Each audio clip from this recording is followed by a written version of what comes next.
আজকে না, আমি দিন কথা বলছি। এবারও মায়াপুরে গিয়ে আমি যখন দীক্ষা অফিসের সামনে বসেছিলাম, তখন প্রভু হেঁটে যাচ্ছিল, তখন আমি দর্শন করেছি। এইবারে খুব ভালো লাগলো। আমরা বড় পরিসরে করতে পারিনি প্রোগ্রামটা, দুঃখিত।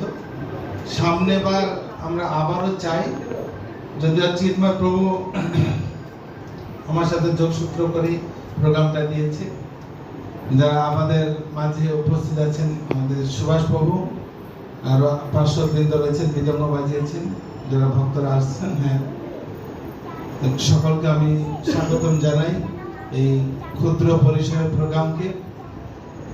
আরো স্বাগতম জানাই যে আবার যেন আমরা প্রভুকে এই মঞ্চে চাই। হরে কৃষ্ণ। আমরা প্রভুকে 3 বার হরি বল বলে সুস্বাগতম জানাবো। হরি বল, হরি বল, হরি বল, হরি বল। তাহলে শুনুন, এক মিনিট প্রভু, শুনুন, এত বড় বডি দেহ, রাত্রেবেলা খাওয়ার মেনু শুনলে আমরা বাঙালিরা ভুলে যাব। শুধু ফলের জুস ছাড়া উনি কিছু খাবেন না। কি করে দেহ আর এত কণ্ঠ এত লাউড কি করে হয়? এটা হচ্ছে কৃষ্ণ ভক্তি এবং প্রেম, ভগবানের প্রতি কত ভক্তি। হরে কৃষ্ণ। বলতে চেয়েছিলাম যে মৃদঙ্গ যারা বাদক হয় তারা মহাপুরুষ খুবই তার জন্য একবার হরি বলবো।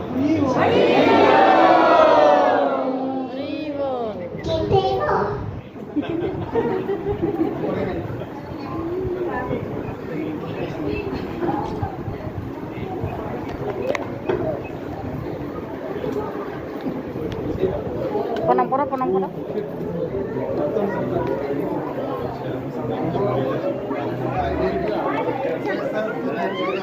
At least